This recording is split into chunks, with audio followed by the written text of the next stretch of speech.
जाते हैं, इम्तिहान देते हैं, पैसा खर्चा होता है जाने आने, फॉर्म, पढ़ाई सब में, उसके बाद पेपर लीक हो जाता है। क्या अनिश्चितता हमने बनाई हुई है और इस पर कोई कुछ बोले ना। मीडिया सवाल पूछ दे तो मीडिया सरकार के खिलाफ है। मतलब पेपर लीक होता जाए, 70 पेपर लीक करके 70 साल का हिसाब मांगते हैं। शर्म आनी चाहिए। बिल्कुल। अजय आलोक, मैं आपके पास आऊं उससे पहले अलग पांडे का मैं रुख करूंगा, फिजिक्स वाला से हमारे साथ है। अलग पांडे, कितना बड़ा दुर्भाग्य होता है कि आपकी जिम्मेदारी बच्चों को पढ़ा लिखा करके खत्म नहीं होती, बल्कि आपको उनकी लड़ाई सुप्रीम कोर्ट तक ले जानी पड़ती है। ये मेरे लिए बड़ा ही नया और पहली बार ऐसा एक्सपीरियंस है कि एक टीचर को पढ़ाने के बियॉन्ड इस लड़ाई को लेकर फिर सुप्रीम कोर्ट जाना पड़ता है, और उसके बाद भी ऐसा माहौल बनता है कि कोचिंग वालों का इसमें क्या इंटरेस्ट है।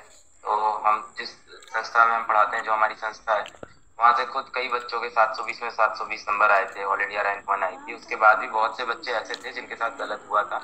तो मुझे लगा इस बात को आगे ले जाना चाहिए, और फिर मैं इस चीज़ को माननीय सुप्रीम कोर्ट में लेके गया। एक चीज़ जो यहाँ पे अप्रिशिएट सी कि ये मैटर काफ़ी पॉलिटिसाइज हो गया है, हम सब देख सकते हैं इस समय।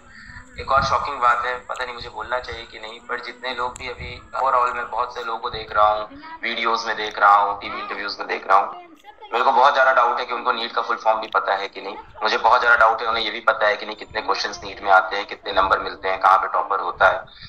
तो कहीं ना कहीं मतलब मामले को बहुत ज़्यादा पॉलिटिकल पार्टीज और पॉलिटिसाइज होने लग गया है। हम लोग को जो चाहिए था, बच्चों को जो चाहिए था, वो चाहिए था यहाँ पे जस्टिस हो जाए। और सभी लोग इस पैनल में एक बात सही बोल रहे हैं कि अगर पूरे सारे बच्चों का पेपर भी फिर से करा देते हैं तो क्या वो भी बहुत हमें खुश करने वाला सोल्यूशन है? बिल्कुल नहीं, वो भी एक दुखद सोल्यूशन है। हम सब के लिए वो भी एक हार हो जाएगी कि 23 लाख बच्चा पेपर दे के आता है, फिर हम उसका फिर से री एग्जाम कराते हैं। क्या वो बच्चा जिसने पिछली बार 660 670 स्कोर किया था, इस बार वही स्कोर करेगा? क्योंकि दिन की भी बहुत बड़ी बात होती है। कई बार 10 नंबर आगे 10 नंबर पीछे हो जाता है। तो आप कहेंगे 10 नंबर आगे 10 नंबर पीछे में कौन सी बड़ी बात है? ये वो एग्जाम है जहां 10 नंबर आगे 10 नंबर पीछे थे 50-50 हजार रैंक चेंज हो जाती है, और सरकारी कॉलेज में आप सीट देखो तो 40-44 हजार है। तो ये बड़ी अजीब सी स्थिति हो गई है। अब यहाँ पे हम लोग को सुप्रीम कोर्ट का ही भरोसा है। स्टार्टिंग में सुप्रीम कोर्ट ने सबसे पहले दिन ग्रेस नंबर वाले मैटर में सुप्रीम कोर्ट ने तो क्या, एनटीए ने खुद ही बोला था कि हम ग्रेस नंबर को पूरी तरह से हटा दे रहे हैं, उसका री एग्जाम करा देंगे। उसके बाद पेपर लीक का इशू भी सामने आया और उसको रखा गया। द पॉइंट यहाँ पे जो डिसअपॉइंटिंग है वो ये है कि जब इन चीजों को सुप्रीम कोर्ट ले जाया जाता है या मीडिया पे आवाज उठाई जाती है, तब ये चीजें पिक होती है। उसके पहले क्यों नहीं पिक होती है? पेपर लीक कोई नई चीज तो है नहीं, हमेशा से होता आ रहा है हमारे यहाँ। अभी मैम ने भी बताया कि हर साल इतने पेपर लीक, सच बात है। हम तो एज अ टीचर हम लोग देखते हैं बहुत सारे पेपर हर साल लीक होते हैं। क्या हमें पता नहीं चल पाता? अभी भी देखिए कितनी ढेर सारी पुख्ता रिपोर्ट्स हैं, हमें पता भी चल जाता है। आई थिंक बहुत स्ट्रिक्ट एक्शन हम नहीं ले पाते हैं अभी भी पेपर लीक के अगेंस्ट। उन अपराधियों को उतने अच्छे से पनिश नहीं करते हैं। लोगों के अंदर डर नहीं है। लोग पेपर लीक को बहुत छोटी चीज समझते हैं कि ठीक है यार, एक पेपर लीक कर दिया, किसी बच्चे का नंबर बढ़वा दिया है, जो भी है, लाख 20 लाख करोड़ों की बात है, कोई इतनी बड़ी बात नहीं है।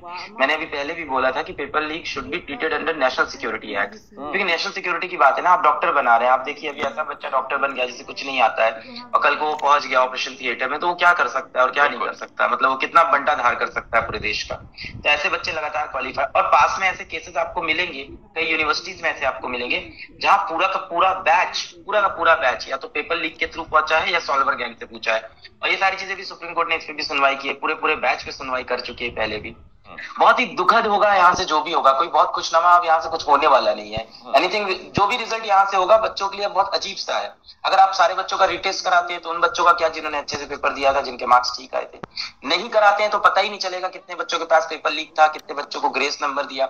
मैं अभी भी ग्रेस वाले पॉइंट को हटाना नहीं चाहता। धीमे धीमे क्या हुआ है, पूरा टॉपिक पेपर लीक की तरफ चला गया है, बट ग्रेस वाले पॉइंट में भी अभी भी हम लोग को ये नहीं पता कि एग्जैक्टली कितने बच्चों को ग्रेस दिया है। एनटीए ने अपनी नोटिस में, एनटीए के डीजी ने अपनी प्रेस कॉन्फ्रेंस में यही बोला था कि दिल्ली, पंजाब, छत्तीसगढ़, हरियाणा, 4 स्टेट्स के 6 सेंटर्स पे बच्चों को ग्रेस नंबर दिया है। अब जब एडमिट कार्ड आए एग्जाम के तो वो और भी स्टेट्स में आए हैं। ये बड़ी अजीब सी चीज है कि एनटीए ने अपनी ऑफिशियल नोटिस में बोला दिल्ली, पंजाब, छत्तीसगढ़, हरियाणा, इन स्टेट के फ्यू सेंटर्स पे ग्रेस नंबर गए। अगली बार एनटीए के डायरेक्टर जनरल ने भी अपनी प्रेस कॉन्फ्रेंस में बोला दिल्ली, पंजाब, छत्तीसगढ़, हरियाणा, ऑन रिकॉर्ड बोला हुआ है। अब जब री एग्जाम, जो 23 तारीख को री एग्जाम हो रहा है ग्रेस नंबर वाले बच्चों का, उसके एडमिट कार्ड बाकी स्टेट्स में भी पहुंच रहे हैं।